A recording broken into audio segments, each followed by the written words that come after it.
नमस्कार दोस्तों, मैं अंकुर उपाध्याय स्वागत करता हूं आप सभी का आपके अपने YouTube channel share market analysis में।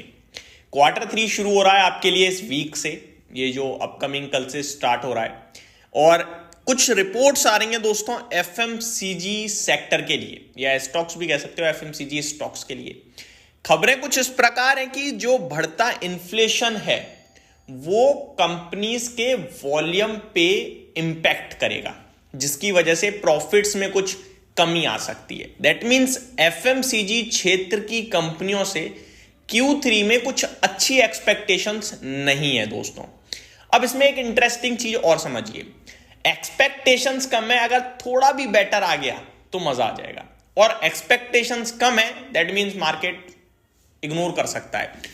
तो दोनों ही चीजें हो सकती हैं। हमें रिजल्ट से पहले कुछ नहीं करना, रिजल्ट्स के बाद ही करना है जो भी करना है, ठीक है जी। आगे बढ़ते हैं, रिपोर्ट को पढ़ते हैं। ये रिपोर्ट है इकोनॉमिक टाइम्स पे दोस्तों। FMCG makers expect inflation to hit volume growth operating profit in Q3। Detail में पढ़ते हैं।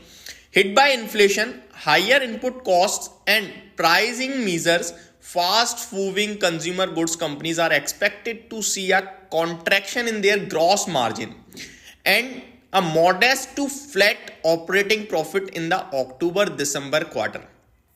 Several FMCG makers are likely to log a low single-digit rise in their revenue, returning to the cycle of value-driven growth.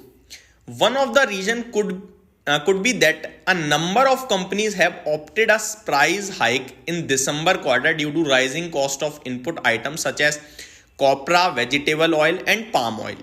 The price hike came at a time when the urban market was dragged down by lowered consumption due to high food inflation. However, the rural market, which is slightly above 1/3 of the total FMCG market, stayed ahead of it. ये कहना चाह रहे हैं, एक तो महंगाई बढ़ी है, ऊपर से दिसंबर मंथ में कहीं ना कहीं कुछ कंपनियों ने प्राइस हाइक लिया। वो इसलिए लेना पड़ा क्योंकि रॉ मटेरियल के दाम, वेजिटेबल ऑयल, पाम ऑयल और आपके लिए एक और चीज का नाम बोला है कॉपरा, इनके दाम बढ़ते हुए दिखे तो उनका प्राइस हाइक लेना बनता था।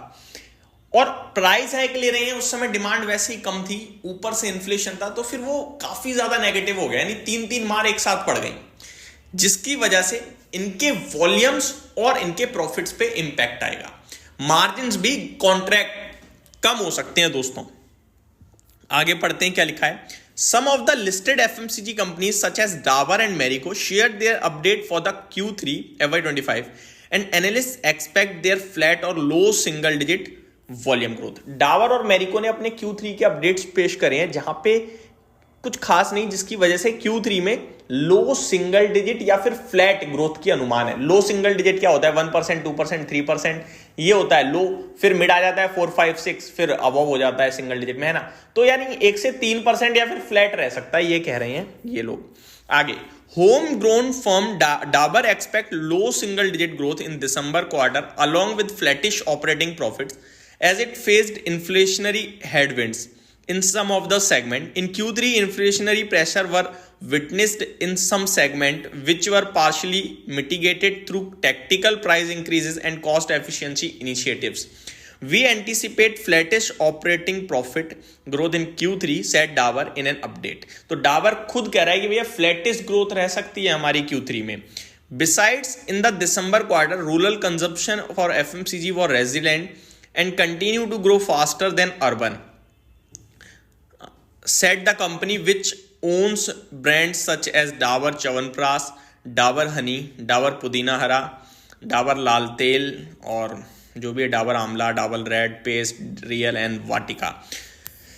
तो ये अपडेट आते हुए दिख रही है, जो कि अच्छी अपडेट्स नहीं है दोस्तों। तो FMCG स्टॉक में भी पॉजिटिव है कि इस क्वार्टर आपके लिए कुछ खास ना करें, लेकिन दैट डजंट मीन कि आगे भी कुछ नहीं करेंगे। मैं आपसे ये भी बोलना चाहूंगा, रीजन बीइंग इसमें इन्फ्लेशनरी प्रेशर, प्राइस हाइक और लो डिमांड, ये 3 इंपैक्ट हैं। अब आगे प्राइस हाइक और नहीं आएगा, इन्फ्लेशन में भी या तो रिड्यूस होगा या फिर स्टेबल रहेगा। इससे ऊपर जाता मुश्किल दिख रहा है, क्योंकि आगे के लिए आपका अनुमान यही है कि प्राइस घटेंगे, इन्फ्लेशन घटेगा और कंजप्शन लौटेगा, ऐसा मैक्सिमम कंपनी कह रही है फ्रॉम Q4 और आफ्टर दैट।